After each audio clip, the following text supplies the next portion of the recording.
Para sa mga kalisod o kahingawa nga nasinati sa katawhan karong panahona, di gayud palabyon ang gitumbok nga labing aligri nga panahon sa tuig, ang pagsaulog sa diwa sa Pasko bisan sa yanong pamaagi.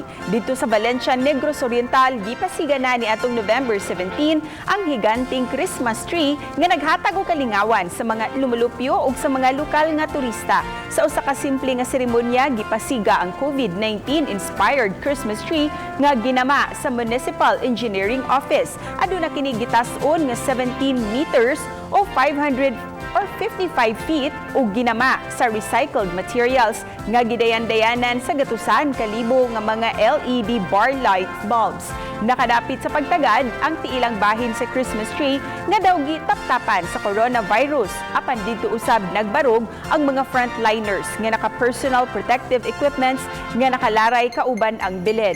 Sumasa nagdisenyo niini, gipakita nga ang virus wa makasaka sa bituon gumikan sa paningkamot sa mga frontliners nga andam magbuhis sa ilang kinabuhi aron mabuhi ang mga Valenciahanot. Gisiguro sa mga otoridad nga dili magtapok ang gustong magpa-picture sa higanting Christmas tree ug ang tanan magsul-og gayon og face mask.